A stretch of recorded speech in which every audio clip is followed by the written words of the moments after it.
I'm making my famous key lime pie. Here you can see I've constructed the crust.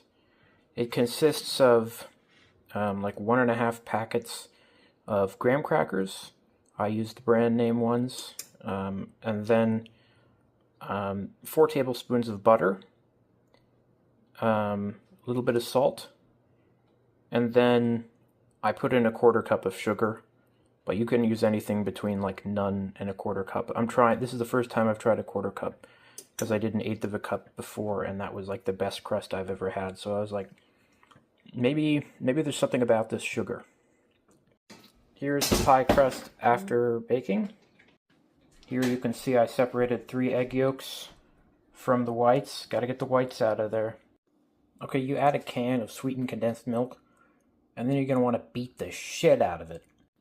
So you can beat it up to 5 minutes, but if you do that, it's gonna be like really fluffy and it won't be as sour the way it comes out, so I only do it for a couple minutes.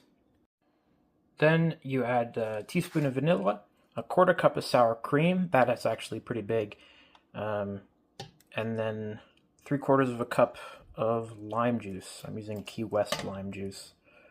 I've done experiments with using your own limes, and it's really good this way. Honestly, it's really good this way. The sour cream helps a lot. Yeah. So now you mix this really just until it's mixed together. You don't have to worry about beating the shit out of it, and you pour it into the pie crust after the pie crust cools. So here I've added the filling to the crust, and it's actually really glossy. I'd say that's a result of the egg yolks being of utmost quality. They were bought locally. Anyway, you're going to want to set the oven to 325. If you want, you could do 350. That's what I baked the crust at. But 325, it's you only really want to temper it and make it a little bit stiffer to give it some form. You take it out while it's still a little bit jiggly in the center, which should be like 15 to 20 minutes. Take a look at that.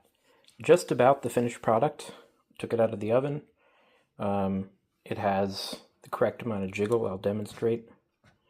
And I'm going to let it cool for an hour, then put it in the fridge and let it cool overnight.